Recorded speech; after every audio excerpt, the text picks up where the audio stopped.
ہمارے درمیان ہیں جمیل احمد عدیل صاحب. یہ ماہر تعلیم بھی ہیں، ادیب بھی ہیں، نقاد بھی ہیں، شاعر بھی ہیں اور بہت کچھ ہے. اور جو طلوع اسلام کنونشن پہ ان کو موقع نہیں ملا تھا، میں آج کہوں گا کہ آج بہت وقت ہے آپ کے پاس، آپ کھل کے اپنی باتیں کریں. ہم آپ سے بہت کچھ سیکھتے ہیں. تو تشریف لائیں پلیز جمیل احمد عدیل صاحب. بہت شکریہ آصف جلیل صاحب. مجھے برادرم سلیم اختر صاحب نے حکم دیا تھا کہ 23 تاریخ کو تم آ جانا یہاں پہ، بابا جی کو یاد کریں گے. لیکن مجھ پہ مکمل واضح نہیں تھا کہ یہاں پہ مجھے بات بھی کرنا ہوگی، کیونکہ اس کے لیے ایک بنیادی شرط یہ تھی کہ جن احباب کا علامہ غلام محمد پرویز صاحب کے ساتھ کچھ وقت گزرا ہے تو وہ کچھ اپنی یادیں شیئر کریں گے. تو سامعین مکرم، بہت ہی ابتدا میں یہ واضح کر دوں کہ پرویز صاحب سے مجھے ملاقات کا شرف حاصل نہیں ہو سکا، حالانکہ یہ ملاقات ہو سکتی تھی. مگر اس وقت میں تاسف کے ساتھ اور بہت ریگریٹ کے ساتھ اس بات کا اظہار کر رہا ہوں کہ یہ اس جگہ پہ جو ہم موجود ہیں، یہ شبستاں کھلا ہوا تھا اور پاس پڑوس ہی میں ایف سی کالج کے ہاسٹل میں مقیم تھا بطور طالب علم کے. یہ سن 83-85 کا سیشن تھا ہمارا بی اے کا. یہ نہیں ہے کہ پرویز صاحب سے واقفیت نہیں تھی ان کے علمی مقام کے اعتبار سے، کیونکہ اس سے کئی سال پہلے جب ابھی میں اسکول وغیرہ میں پڑھتا تھا تو اس وقت ہی پرویز صاحب کی کتابیں مطالعہ میں آنا شروع ہو گئی تھیں. اور جہاں تک مجھے یاد پڑتا ہے، قتل مرتد غلام اور لونٹیاں ایک بکلیٹ ٹائپ تھا، اس میں 2 مضامین تھے. وہ میں نے 70s کے آخر میں سب سے پہلے وہ کتاب پڑھی. چونکہ تھیالوجی کے ساتھ ایک انٹرسٹ پیدا ہو گیا تھا، چنانچہ پرویز صاحب کے ساتھ ایک ذہنی تعلق قائم ہو گیا. تب یہ گمان بھی تھا، خیال بھی تھا کہ جب میں لاہور پڑھنے کے لیے آؤں گا تو ممکن ہے کہ پرویز صاحب کے میں درس میں وہاں پہ حاضر ہو سکوں. لیکن آپ جانتے ہیں کہ وہ عمر ایسی لاوالی سی عمر ہوتی ہے جس کے اندر آدمی کی اتنی ترجیحات واضح نہیں ہوتی. اب جب ہم اولڈ ایج میں چلے گئے ہیں تو بہت شدت کے ساتھ یہ احساس ہوتا ہے کہ وہ منہاج یا وہ راستہ جس کو ہم بہت پہلے اپنی زندگی کا حصہ بنانا چاہتے ہوں وہ نہ بن پائے تو آدمی کے اندر کس قدر افسوس کی کیفیت پیدا ہوتی ہے. ہم اپنا بہت سارا وقت ضائع کر دیتے ہیں ادھر ادھر کی چیزوں میں. میں جو میرے نوعمر یہاں پہ بیٹھے ہوئے ہیں، میں ان سے کوئی بڑی توقعات نہیں رکھ رہا ہوں، لیکن صرف یہ گوش گزار کرنا چاہتا ہوں کہ وقت بڑی تیزی کے ساتھ، بڑی سرعت کے ساتھ گزر جاتا ہے، اور جس قلق کا میں یہاں پہ اظہار کر رہا ہوں ممکن ہے کہ وہ بھی اس کا اظہار کریں. چنانچہ اس منہج کو یا اس منہاج کو، اس پاتھ کو، اس راستے کو آپ اگر ابھی سے ٹریک کو پکڑ لیں گے تو آپ اپنی منزل کی طرف کشاں کشاں چلتے چلے جائیں گے، اور بلکہ منزل آپ کی طرف آئے گی. یہ 1985 ہی کی یقیناً بات ہے. یہاں سے میں ہاسٹل سے نکلا. اب کچھ کنفیشن کرنے کی بات بھی ہے کہ ذہنی طور پر مجھے آوارہ گردی بڑی پسند تھی، ادھر چلے جانا ادھر چلے جانا، گھومنا پھرنا. تو سائیکل میرے پاس ہوتی تھی. تو اب بھی فاصلے اتنے ہیں، اگرچہ ٹریفک بڑھ گیا ہے بہت زیادہ. تو کینیڈی ہال سے میں نے اپنی ایگل کی سائیکل اٹھائی تو ایسے ہی چل پڑا، اور گھومتے پھرتے میں ریواز گارڈن چلا گیا. وہاں میرے کزن رہتے تھے، تو وہ تو مجھے اتفاق سے اس دن ملے نہیں، فلیٹ ان کا بند تھا. تو وہاں پہ نیچے کوئی شخص اخبار پڑھ رہا تھا. تو ایسے میری نگاہ پہلے صفحے پہ پڑی جس میں لکھا ہوا تھا کہ علامہ غلام محمد پرویز انتقال کر گئے. اچھا، ایک دم جیسے دل کو ایک گوسا سا لگا کہ یار مطلب اتنی جلدی بھی لوگ چلے جاتے ہیں، کیونکہ ان کی عمر وغیرہ کے بارے میں مجھے اس وقت پورے تعینات نہیں تھے. وہاں سے میں نے اپنے اور منازل کو چھوڑا اور سائیکل اٹھائی اور سیدھا یہاں پہ میں پہنچا. تو ان کا جنازہ اس وقت تیار ہو رہا تھا، تو یہاں پہ آئے اسی جگہ پہ. تو بہت ساری خواتین، جیسے میڈم نے بھی ذکر کیا، یقیناً ظاہر ہے کہ یہ بھی موجود ہوں گی، میں تو کسی کو جانتا نہیں تھا، لیکن بہت سارے لوگ تھے. اور جو مشاہیر تھے ان میں سے عبدالعزیز خالد مجھے یاد ہیں، ان میں وہ جو مرزا سلطان بیگ نظام الدین جن کو کہتے تھے وہ موجود تھے، حنیف رامے موجود تھے، اور بھی بہت سارے لوگ. تو اندر ہم آ گئے یہاں پہ، تو بہت ساری خواتین رو رہی تھیں، اور ان کے بھائی عارف بٹالوی صاحب جو تھے وہ تلقین کر رہے تھے کہ اس طرح سے گریہ کرنا بابا جی کی تعلیمات کے منافی ہے. تو دوستو، میری اس وقت آنکھیں اشکبار ہو رہی ہیں. میں نے پہلی اور آخری مرتبہ پرویز صاحب کو اس وقت دیکھا جب وہ بول نہیں سکتے تھے، وہ لیٹے ہوئے تھے، وہ اللہ کے پاس جا چکے ہوئے تھے. تو میں نے سوچا کہ ان کو میکسیمم کتنا دیکھا جا سکتا ہے. پھر میں نے جتنی میرے اندر بساط تھی ان کو میں نے دیکھا، اور مجھے یوں محسوس ہوا کہ اس شخص کا جو جانا ہے میری ذات کے اندر ایک نئے شخص کی نمود کا مرحلہ ہے.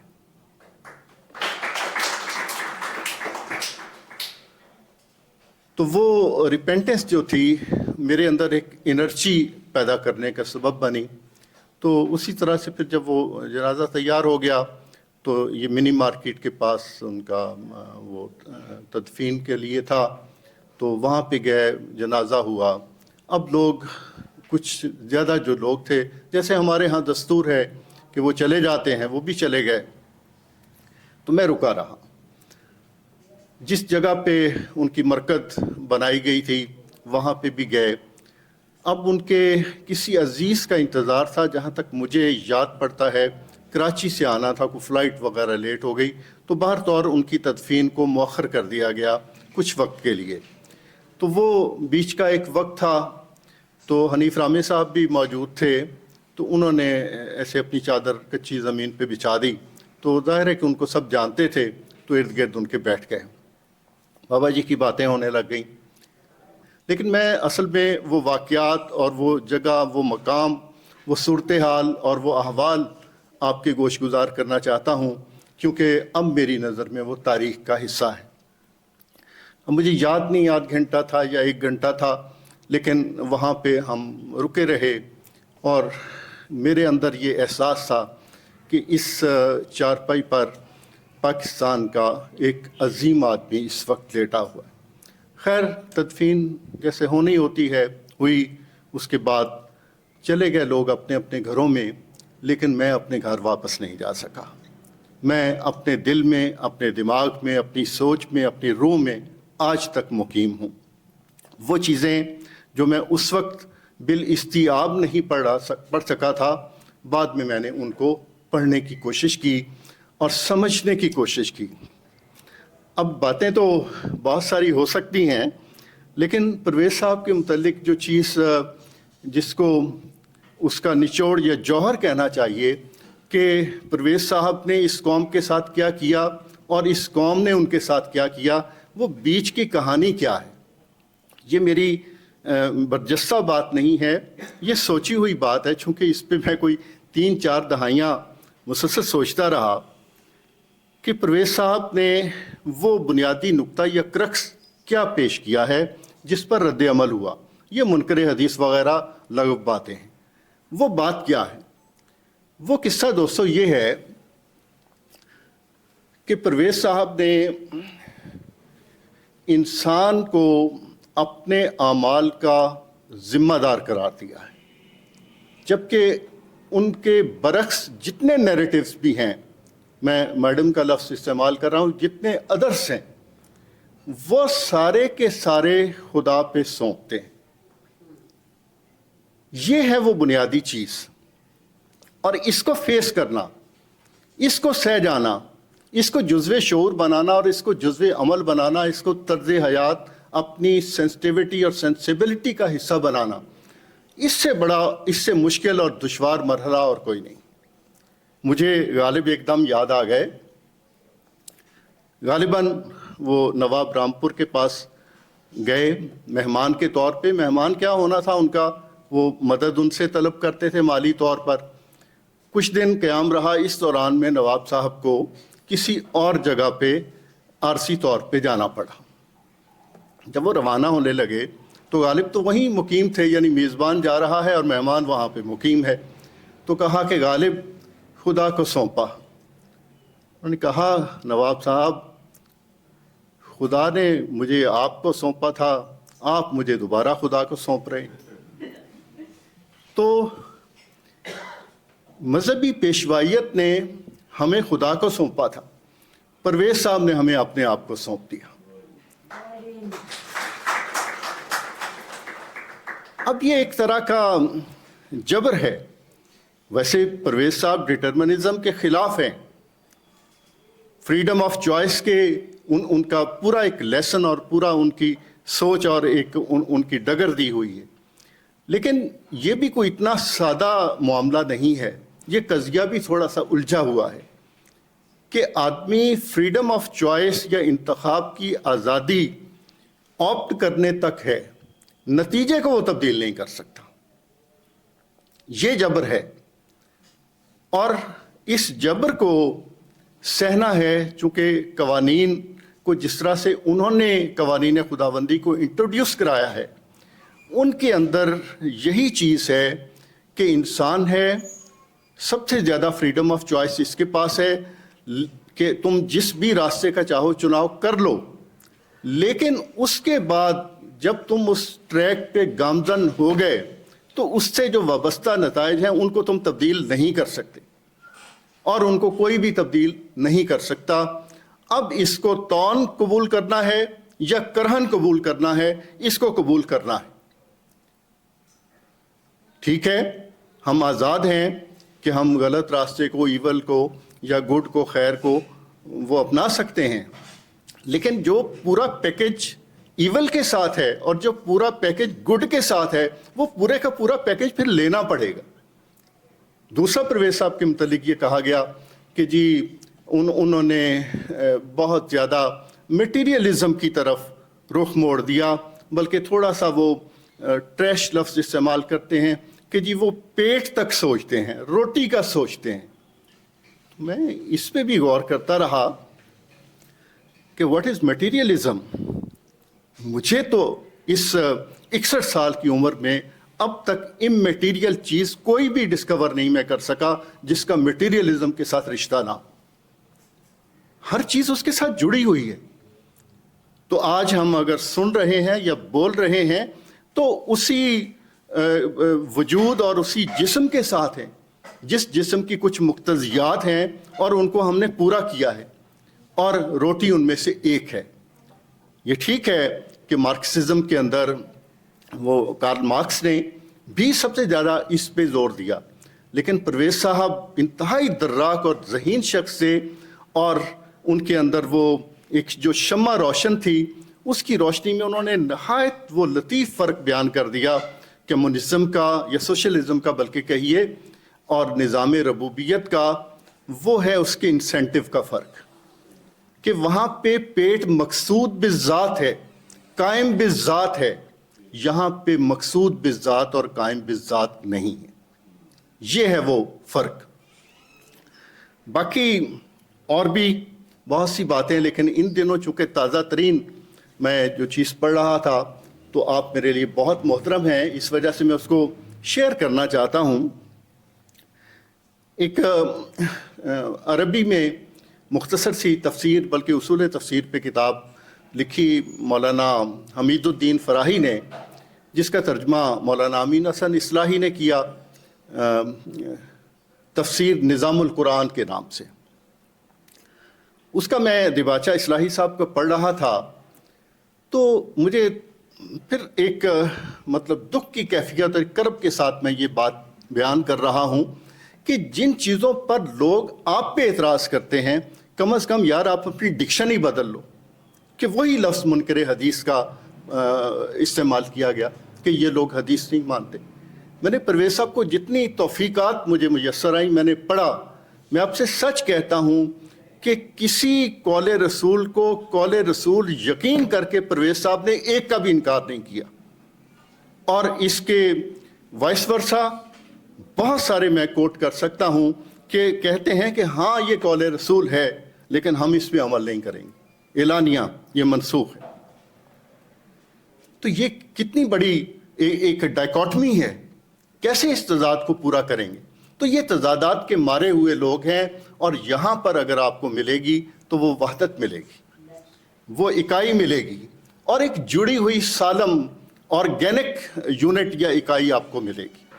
تو پرویز صاحب کا احسان ہے، لیکن وہ جیسے کہتے ہیں کہ قریب کی چیزیں زیادہ واضح نظر نہیں آتی، تو اس لیے پرویز صاحب ابھی تک قریب کی چیز ہیں۔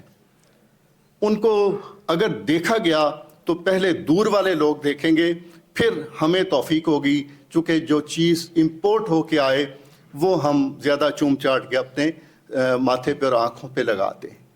تو پرویز صاحب کا جو اسلوب ہے، پرویز صاحب کا جو بیان ہے، ابھی مشکل پسندی کا وہ ہوا تو آصف صاحب نے ایسے مجھے ادیب وغیرہ کہہ دیا، میں ایک طالب علم ہوں، لیکن حقیقت یہ ہے کہ جو چیزیں پرویز صاحب کی مجھے انتہائی پسند آئی ہیں، ان میں ان کے اسلوب کو پہلا درجہ حاصل ہے۔ اور اس پر بھی ہمارے محترم جاوید احمد گامدی صاحب نے اعتراض کر دیا، جی بڑی جناتی زبان لکھتے ہیں۔ او بھائی، جو لوگ پرویز صاحب سے متفق نہیں ہیں اور انہوں نے طنز ان پہ کیا، وہ بھی یہ کہتے ہیں کہ پرویز صاحب کے اسلوب کی اثارت یا اس کے اسیر ہوئے بنا رہا ہی نہیں جا سکتا۔ وہ گفتگو پر بھی قادر تھے، یہ ڈاکٹر اسرار احمد کا بیان ہے، وہ لکھنے پر بھی قادر تھے، اور ویسا لکھنا کسی کے لیے آسان نہیں ہے۔ معراج انسانیت کے شروع میں آپ دیکھیں کہ اتنی خوبصورت زبان ہے کہ آپ اس کا الگ سے لطف لیتے ہیں، کانٹینٹ تک آپ بعد میں جاتے ہیں، پہلے اسلوب بیان تک جاتے ہیں۔ تو قرآن مجید میں بھی آپ دیکھیں کہ یہ دونوں اسلوب ہیں، کہیں مکفہ بھی ہے، کہیں سادہ بھی ہے۔ جہاں احکام کو سمجھانے کا معاملہ تھا وہاں پہ اسلوب سلیس ہے، جہاں پہ کائنات اور اس کے مظاہر کی فینومینالوجی کا ذکر ہے وہاں پہ بہت ہی ادیبانہ انداز میں بات کی گئی ہے۔ اور آخر میں اب گامدی صاحب کا ذکر آیا تو میں ان کا بڑا احترام کرتا ہوں، کم از کم وہ ان روایتی رسمی متداول علماء سے اونچا درجہ رکھتے ہیں، لیکن ایک بات انہوں نے اتنے تواتر کے ساتھ کہی کہ سچی بات ہے کہ تکلیف ہونے لگتی ہے۔ کیا کہ جی پرویز صاحب کی ساری باتیں اپنی جگہ پہ، لیکن انہوں نے لغت تو اپنے گھر میں بیٹھ کے ایجاد کر لیا ہے، بالکل سب سٹینڈرڈ سطحی سپرفیشل بات۔ آپ نے کیا کیا ہے؟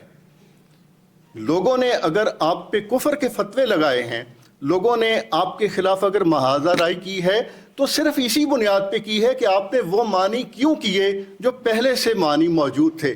اگر پرویز صاحب نے کر دیا تو کون سا جرم ہوا؟ باقی رہا لغت کا مسئلہ، تو یہ درست ہے کہ اس کے قواعد ہیں اور اس کا ایک اپنا پیراڈائم ہے، لیکن یہ ہے کہ وہ اس طرح سے جکڑا ہوا نہیں ہے کہ اس کے کثیر معنی کے راستے میں کوئی رکاوٹ آئے۔ اس کے متعدد معنی ہیں۔ پرویز صاحب کو کوئی شوق نہیں تھا نئے معنی پیش کرنے کا۔ غامدی صاحب نے تو کہہ دیا جی کہ یہ پانی کے ساتھ گاڑی کو چلانے کا مظاہرہ کرتے ہیں، یہ بار بار انہوں نے کہا، اور اپنی تمام تر اعتدال پسندی کے اندر ایک خفیف سی طنزیہ مسکراہٹ ہوتی ہے ان کے لبوں پر۔ پانی سے گاڑی نہیں چلائی، اگر چلائی ہے تو آپ نے بھی چلائی کہ سورہ فیل کے اندر آپ نے بھی اور اصلاحی صاحب نے بھی وہ ترجمہ نہیں کیا جو کہ ابابیل اور پرندوں کا تھا، وہاں پہ اس کو ریشنل انداز میں اگر پیش کیا ہے۔ تو پرویز صاحب کے لیے بھی تو یہی پرابلم تھی نا کہ اگر اس روایتی چیز کو مان لیتے تو 1001 الزامات اور اعتراضات تھے ان کا جواب دیتے، تو اس کو اگر موجودہ علوم کے ساتھ قرآن کو ہم آہنگ کر کے اور موجودہ جو فنون ہیں اور موجودہ جو طرز احساس ہے اور سائنس کی ترقیات کے بعد جو دنیا تبدیل ہو گئی ہے، اگر آپ نہیں کرتے تو بائبل کی طرح سے قرآن بھی آؤٹ ڈیٹڈ ہو جاتا، لوگ مذاق اڑاتے اس کا۔ اور بھائی ترجمہ کرتے رہے ہو نا کہ ماؤں کے ارحام میں کیا ہے، یہ جینڈر کا مسئلہ ہے، مذکر ہے یا مؤنث ہے۔ الٹرا ساؤنڈ مشین آ گئی، اس کے بعد اب وہ جھاڑ جھوڑ کے بیٹھ گئے کھونکی کریے، وہ کرنا پڑا پھر ان کو جی کہ یہاں پہ جینڈر کا مسئلہ نہیں ہے۔ تو وہ جو غامدی صاحب کہتے ہیں کہ جی معروف معانی کرنے چاہیے، تو معروف معانی ایک ریلیٹیو ٹرم ہے، اس پر استصواب نہیں ہو سکتا، وگرنہ جب آیت اتری تھی کہ کالے دھاگے کو سفید دھاگے کے ساتھ جب فرق ہو تو وہ اس وقت تک روزے کا ٹائم ہے، تو صحابی نے وہ کالا اور سفید دھاگا رکھ لیا، تو وہ معروف معنی تھے۔ تو بتایا گیا کہ نہیں، میٹافر ہے، استعارہ ہے۔ تو استعارے کے اندر اور سمبلزم کے اندر اور علامت کے اندر وسیع معنی کی گنجائش موجود ہوتی ہے۔ اگر مزمل یا مدثر کا پرویز صاحب نے جو ترجمہ کیا، اس کو ایک دفعہ میں نے تقابل کیا تھا کہ جو میرے پاس موجود تراجم تھے ان سب کا میں نے کیا کیا وہ مترجمین نے ترجمے کیے ہیں، تو پرویز صاحب کا جب وہ پڑھا کہ مزمل عمل تزمیل سے ہے، جس میں اونٹ کے اندر اس کی وہ جو اس کے اوپر وہ جو ہوتی ہے ڈولی سی، اس کے اندر جو دو لوگوں کو بٹھاتا ہے وہ خودی خان یا وہ کیا ہوتا ہے اونٹ کو چلانے والا، تو وہ ان کے وزن ہی کو برابر نہیں رکھ کے ان کو رکھتا، بلکہ ان کے مزاج کو بھی کہ یہ ہم سفری کے عذاب میں مبتلا نہ ہو جائیں۔ وہاں پہ یہ کہنا جی کپڑا اوڑھنے والے اور فلاں اوڑھنے والے، ایک صاحب نے تو وہ کر دیا بارانی کوٹ پہننے والے، چونکہ ان کے بانی کوٹ پہنتے تھے لمبا، تو انہوں نے کہا کہ چلو اس راستے سے ہو کے ایک روٹ اختیار کرتے ہیں کہ نبی علیہ الصلوۃ والسلام کے ساتھ ایک مماثلت قائم ہو جائے گی۔ تو پرویز صاحب نے محور اور مرکز بنایا قرآن مجید کو۔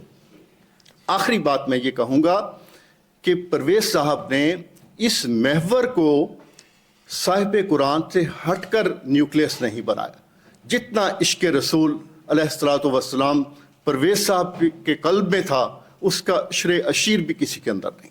تو میں اس پہ آپ کا بہت شکریہ ادا کرتا ہوں کہ آپ نے گزارشات کو سنا۔